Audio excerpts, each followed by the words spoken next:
Today, we're going to unpack a pretty major legal case, the story of the Donald J. Trump Foundation. We're going to follow the paper trail and see how a charity ended up in court, what investigators actually found, and what that final judgment really meant. So let's just dive right in. Okay, let's start with a number. $2 million. And get this wasn't just some fine against the foundation. A judge ordered Donald Trump to pay this amount personally, straight out of his own pocket.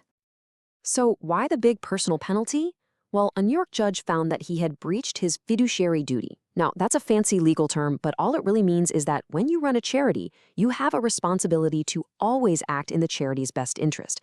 But the court found the foundation's money was instead being used for his personal, business, and political gain. And really, this quote from the New York Attorney General's lawsuit just says it all. They argued the foundation had basically stopped acting like a real charity and had become, in their words, a personal checkbook.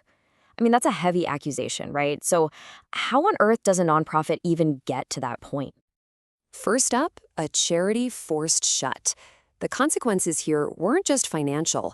The court's decision sealed the foundation's fate for good. And to be super clear, the foundation didn't just decide to close up shop. Nope. The lawsuit forced it to shut down permanently in 2018. A judge personally had to supervise the whole process just to make sure every last dollar was given to legitimate charities. All right, next section, following the money trail.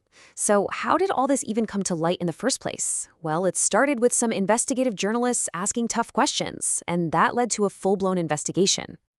You can see how it all played out on this timeline. The whole thing really kicked off in 2016, thanks to some reporting from the Washington Post. That prompted the New York Attorney General's office to open an investigation that same year.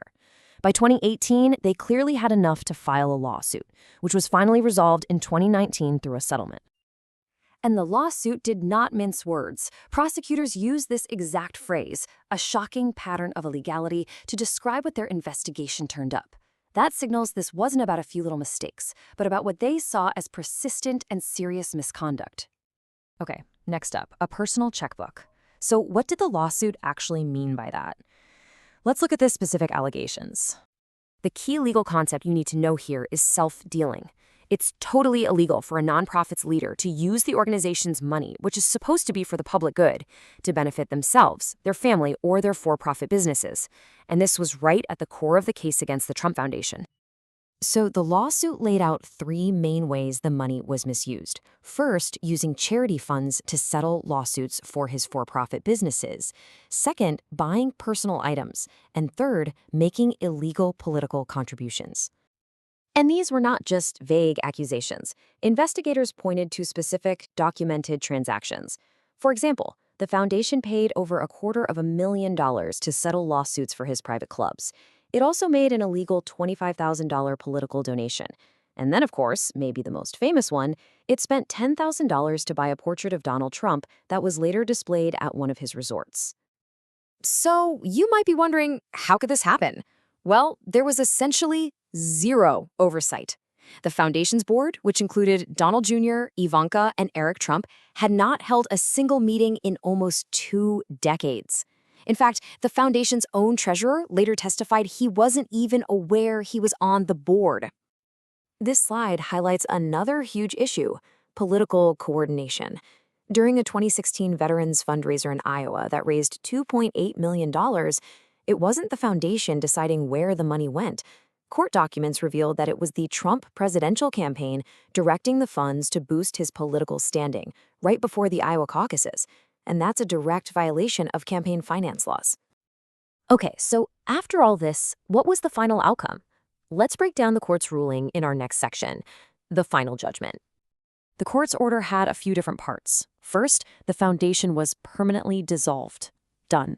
Second, the financial penalties, that $2 million personal fine, plus the foundation's remaining $1.78 million. Third, Trump had to formally admit to misusing the funds.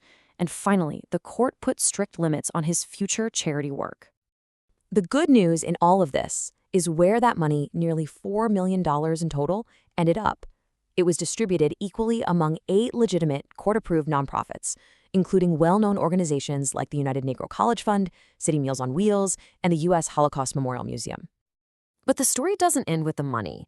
The judgment also imposed long-term consequences, both for the people involved and for the wider nonprofit world. Which brings us to our final section: lasting restrictions and fallout. The court imposed some very specific restrictions. Donald Trump himself was banned from serving as an officer of any New York charity for 10 years, and his children, who were on the board, were ordered to take mandatory training on the legal duties of nonprofit directors. Now, throughout this whole process, the public response was often to attack the investigators. The first Attorney General, Eric Schneiderman, who launched the investigation, was publicly called a lightweight and dopey. His successor, Barbara Underwood, who filed the lawsuit, was labeled as one of the sleazy New York Democrats. And Letitia James, who finalized the settlement, was called a racist AG and a fraud. This pattern of attacking the prosecutors themselves became a pretty consistent theme all the way through the case. And this all brings us to the bigger picture. When a high-profile charity is exposed for self-dealing, the damage goes way beyond just that one organization. It risks making the public more skeptical and less willing to donate to all charities, which hurts a sector that relies completely on public trust. This case leaves us with a final, really important question to think about. Beyond all the legal details, when a charity's money is misused for personal or political gain, who are the real victims?